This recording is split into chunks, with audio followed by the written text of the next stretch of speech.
Bismillahirrahmanirrahim. Alhamdulillah wassalatu wassalamu ala Rasulillah wa ala alihi wa sahbihi wa sallam tasliman kathira, amma ba'd. Assalamualaikum warahmatullahi wabarakatuh.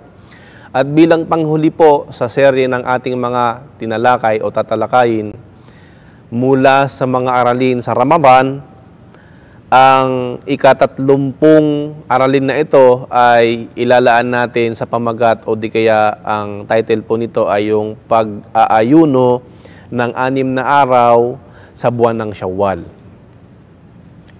Alam naman po natin na gaya ng ating nasabi kanina o yung ating mga nagdaang mga nasabi sa mga aralin na hindi natatapos ang pag-aayuno sa buwan ng Ramadan lamang. Bagkus meron pang mga sunnah na ibinigay na batas si Propeta Muhammad sallallahu alaihi wasallam. Although hindi ito iniubliga ni Allah subhanahu wa ta'ala, pero ito ay kanais-nais na gawin natin.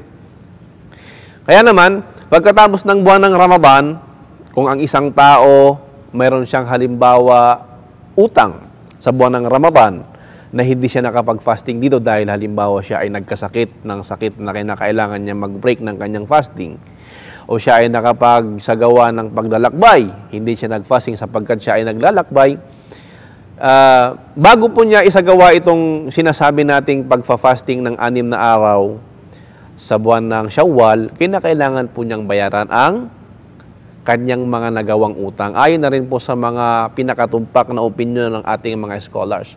Sapagkat ang sabi nila, hindi maaaring magsasagawa ka ng mga voluntaryong pagfa-fasting samantalang meron ka pa sa inyong balikat na utang mula sa mga obligadong pagfa-fasting. So magfa-fasting ka muna para kabayaran o bilang kabayaran doon sa iyong isinagawang utang. Pagkatapos mong mapunuan yun, siguro wala naman siguro sa ating magsasagawa siya ng utang sa buong buwan ng Ramadan. Buong buwan ng Ramadan ay kanyang utangin. Siguro kung maglakbay ka 2 araw, 3 araw, pag bumalik ka ay mag-fasting ka, pero yung utang mo, babayaran mo yon.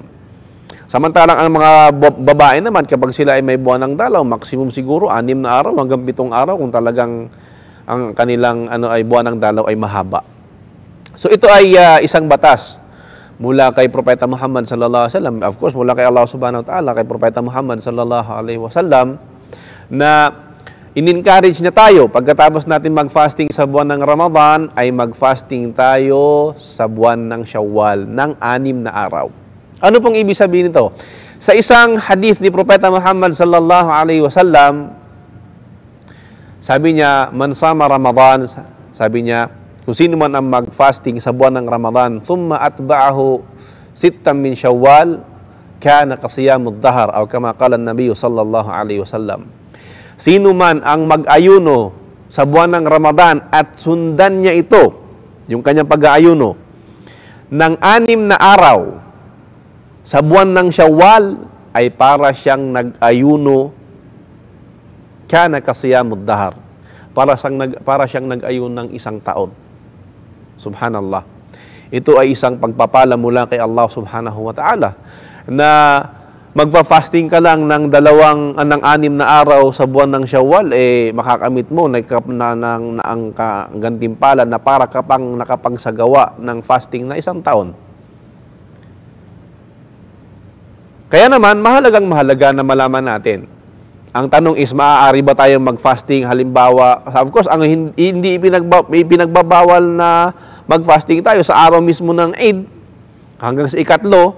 Ang Eid, ang mismong pinagbabawal ni Propeta Muhammad sallallahu alaihi wasallam, hindi pa pwede mag-fasting dyan sapagkat yan ay araw ng pagsasayang ng mga Muslim, tas mag-fasting ka, hindi. Pagkatapos nun, pagkatapos ng ikatlong araw, kasi ang Eid, 3 araw, magsagawa ka, gusto mo naman, ay sunod-sunurin mo. Makapag-fasting ka ng unang pagkakataon sa unang linggo. Pagkatapos nun, sundan mo ulit. Araw-araw hanggang sa maka-6 ka, ipinaapahintulot po ito. O hindi kaya gusto mo, every other day, mag-fasting ka ng every other day hanggang sa makakompleto ka ng 6 na araw, wala pong problema doon. O hindi kaya magfa-fasting ka ngayon ng 2, sa susunod naman na linggo, 2, susunod naman na linggo.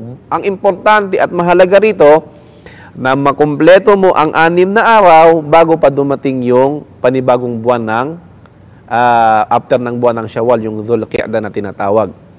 Of course, ang Shawwal ay ang ika-10 buwan sa buwan ng kalendaryo sa kalendaryo ng mga Muslim. At ang pangalan nito ay Shawwal dahil ito po ay ito yung pangalan mismo ng buwan na magsasagawa tayo ng fasting dito. Kaya naman, ang encouragement po natin sa ating mga giliw na mga kapatid na sumusubaybay po nitong ating talakayin o di kaya pag-aaral na ating isinasagawa na huwag po nating balagpasin ang pagkakataon. Si Imam An-Nawawi, sinabi po niya na kaya naman ibinilang o di kaya kwinenta ni Allah, kwinenta na parang 1 taon ang iyong ginawang pagfa-fasting sapagkat sabi niya yung buwan ng Ramadan kasi is napakaraming dinodoble ni Allah Subhanahu wa Ta'ala ang diyan ang kabutihan na ibinibigay ni Allah Subhanahu wa Ta'ala. At ang isang hasana bi asharati amthaliha, sabi ni Imam Nawawi. Ang isang kabutihan ay times 10 ang kanyang ginagawang kabutihan ay times 10 'yon. At ang pinakamabigat diyan na sa buwan ng Ramadan is hindi natin alam kung ano yung ibibigay sa atin ni Allah Subhanahu wa Ta'ala. Sabihin kung gaano karami at gaano kabigat at gaano sabihin paano niya ibibigay sa atin yung reward na gusto niya ibigay sa atin. Of course, si Allah Subhanahu wa Ta'ala hindi siya nagdadamot sa kanyang mga alipin. Diba sa ating mga naunang talakayin ay natalakay natin na ang fasting ay para kay Allah Subhanahu wa Ta'ala. Lahat ng gawain ng anak ni Adan ay para sa kanya maliban lamang sa fasting. Kaya naman si Allah Subhanahu wa Ta'ala mismo ang nagbibigay ng reward dito sa pagsasagawa ng pag-aayuno. Sapagkat ang nakakaalam sa isang taong nag-aayuno ay ang kanyang sarili at ang kanyang Panginoon. Siyempre, ang unang-unang kanyang Panginoon lamang. Hindi naman concern ng ibang taong nakapaligid sa'yo kung fasting ka man o hindi at kung pumasok ka man sa bahay mo, wala namang nakakaalam kung ikaw iinom at kakakain ng pagkain. Kundi si Allah Subhanahu wa Ta'ala nakakaalam at ang sarili mo mismo sa sarili mo na ikaw ay magkaroon ng takot kay Allah Subhanahu wa Ta'ala at tugunan mo yung panawagan na mag-fasting ka sa buwan ng Ramadan. At bilang panghuli na rin mga kapatid at mga minamahal naming mga taga-subaybay, taga-panood nitong aming lecture na ito, mga aralin sa buwan ng Ramadan, kami po ay nagpapasalamat kay Allah Subhanahu wa Ta'ala sa pagbibigay niya sa amin ng pagkakataong mailahad sa inyo ang mga bagay na ito. At naway, tanggapin po ni Allah Subhanahu wa Ta'ala ang munti naming pagsisikap na ito. At naway, kung ano man po ang aming mga nasabing mga pagkakamali, tunay na yan ay galing sa aking sarili at galing sa Satanas. At siya po ang nag-udyok niya na magkamali tayo. At kung ano man po ang mga napakinabangan ninyo, at ano man po ang natutunan ninyo, ay pinagpapasalamat po at pasalamatan po natin si Allah Subhanahu wa Ta'ala sapagkat yan ay galing lahat sa Kanya.